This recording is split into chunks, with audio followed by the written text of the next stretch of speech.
도널드 트럼프 대통령은 취임 이후 미국의 경제적 주권을 강화한다는 명분 아래 주요 교역국에 대한 고율 관세 정책을 강력히 추진해 왔습니다. 그 중에서도 최근 단행된 캐나다와 멕시코산 수입품에 대한 25% 관세 부과 조치는 국내외에서 큰 반향을 불러일으켰습니다. 특히 이 조치가 국가 비상사태를 선포한 후 대통령의 단독 권한으로 이루어졌다는 점에서 정치적 논란이 더욱 커지고 있습니다. 이와 관련해 상원에서는 민주당과 일부 공화당 의원들이 공동으로 나서 트럼프 대통령의 비상사태 선포를 종료시키는 결의안을 통과시켰습니다. 비록 법적 구속력은 제한적이지만 이는 트럼프 대통령의 관세 정책에 대한 의회의 첫 공식적인 제동이라는 점에서 상징성이 큽니다. 특히 일부 공화당 의원들까지 이탈하며 트럼프의 무역 정책에 반기를 들었다는 사실은 현재 미국 내에서 대통령의 권한 행사 방식에 대한 근본적인 의문이 제기되고 있음을 보여줍니다. 트럼프 대통령은 이번 관세 조치를 단행하며 1977년에 제정된 국제비상경제권한법을 근거로 삼았습니다. 이 법은 대통령이 국가 비상사태를 선포할 경우 외국과의 경제 거래를 제한하거나 금지할 수 있도록 허용하는 내용입니다. 원래는 외교나 안보에 중대한 위협이 있을 때에 한해 사용되도록 설계된 법이지만 이번처럼 우방국과의 무역 갈등에까지 적용된 것은 이례적이며 법의 본래 취지를 벗어났다는 비판이 제기되고 있습니다.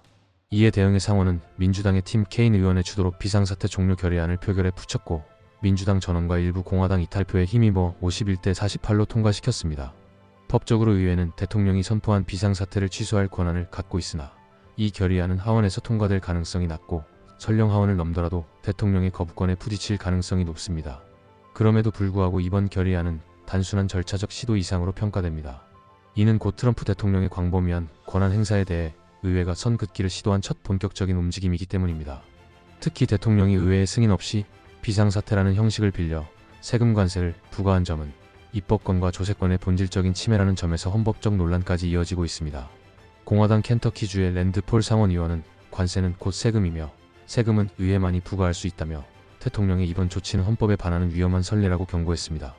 이는 단순히 정당 간의 갈등이 아니라 미국 정치의 삼권 분립 원칙을 둘러싼 근본적인 갈등으로 비화할 가능성을 보여주는 신호탄이라 할 수 있습니다. 트럼프 대통령의 관세 정책은 민주당뿐만 아니라 공화당 내부에서도 점차적인 균열을 불러오고 있습니다. 이번 상원 결의안 표결에서 공화당 소속인 수잔 콜린스 상원의원, 리사 머코스키 상원의원, 랜드 폴 상원의원, 그리고 공화당 상원 원내대표인 미치 매코널 상원의원까지 포함해 일부 의원들이 당의 공식 입장을 벗어나 민주당과 함께 결의안에 찬성표를 던졌습니다. 이는 공화당 내에서도 트럼프 대통령의 관세 정책에 대해 우려의 목소리가 커지고 있음을 보여주는 상징적인 장면이었습니다. 이처럼 당론을 거스른 결정 뒤에는 각 의원들이 대표하는 지역 경제에 대한 현실적인 걱정이 깔려 있습니다. 메인주를 대표하는 수잔 콜린스 상원의원은 메인주가 캐나다로부터 가정용 난방유와 휘발유, 그리고 감자 농가에 사용되는 비료인 칼륨을 수입하고 있다고 설명하며 이번 고율 관세가 주민들의 생활비를 직접적으로 올릴 수 있다고 경고했습니다. 또한 메인주는 블루베리와 랍스터를 수확한 뒤 가공을 위해 캐나다로 보내는 경우가 많은데 가공 과정에 부과되는 관세가 결국에는 자국 생산자에게 비용 부담으로 돌아올 수 있다고 덧붙였습니다. 실제로 일부 캐나다 관광객들이 관세 갈등을 이유로 메인주로의 휴가 계획을 취소하기 시작했다는 현장 보고도 나오고 있습니다. 이처럼 지역 유권자의 실생활과 밀접하게 연결된 경제 문제는 당파적 충성심보다 훨씬 강력한 정치적 동기를 제공합니다. 캐나다와의 무역 의존도가 높은 농업, 에너지, 관광산업을 기반으로 한 지역구를 대표하는 공화당 의원들은 트럼프 대통령의 관세 정책이 자칫 자신들의 지역, 유권자와 정치적 입지를 약화시킬 수 있다고 판단하고 결단을 내린 것입니다. 이로 인해 공화당이 비록 상원에서 다수당의 지위를 유지하고 있음에도 주요 정책을 둘러싼 내부 통일을 이루기에는 어려움을 겪고 있다는 점이 다시 한번 확인됐습니다. 결과적으로 이번 이탈은 트럼프 대통령의 리더십에도 도전이 되는 사건이었습니다. 공화당 내부에서조차 트럼프식 경제 민족주의를 지지하는 목소리와 각 지역 경제의 현실을 우선시하려는 목소리 사이의 갈등이 존재함이 드러났기 때문입니다. 당 지도부가 강력히 반대표를 요청했음에도 불구하고 이탈표가 발생한 것은 오늘날의 공화당이 더 이상 하나의 노선만을 따르지 않는 정당이 되었음을 보여주는 단면이라 할 수 있습니다. 상원에서 결의안이 통과되자 트럼프 대통령은 곧바로 반격에 나섰습니다. 그는 자신의 소셜미디어 계정을 통해 결의안에 찬성표를 던진 공화당 의원들을 강하게 비판하며 이들이 당의 이익에 반하는 행동을 했다고 공개적으로 비난했습니다. 특히 공화당 상원 원내대표인 미치 매코널 상원의원과 일부 이탈 의원들을 겨냥해 믿을 수 없을 정도로 불충하다며 날을 세웠고 민주당과 손잡은 의원들을 극도로 다루기 어려운 사람들이라고 표현하며 강한 불만을 드러냈습니다. 트럼프 대통령은 자신이 부과한 관세가 단순한 무역 정책이 아니라 미국 국민을 보호하기 위한 국가안보 조치라는 점을 반복해서 강조했습니다.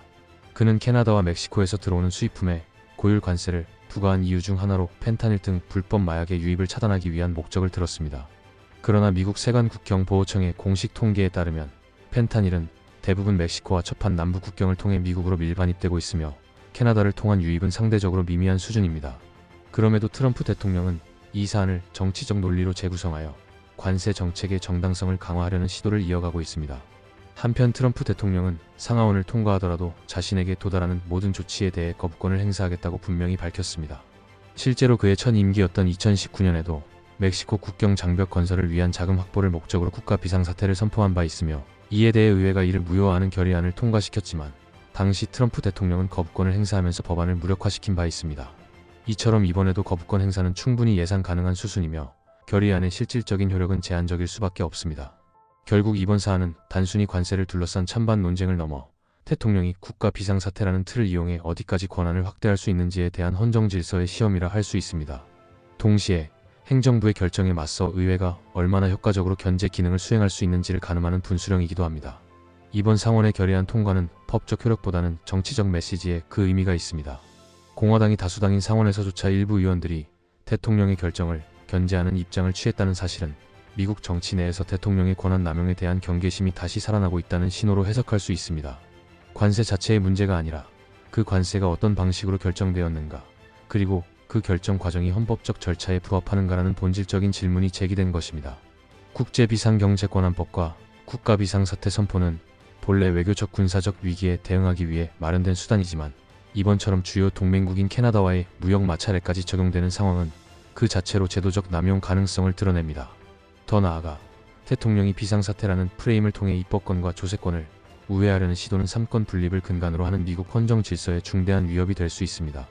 이번 결의안을 통해 드러난 공화당 내부의 이탈과 갈등은 단순히 정당 내 의견 차이를 넘어 보수 진영 내부의 정체성과 노선에 대한 근본적인 재논의로도 이어질 수 있습니다.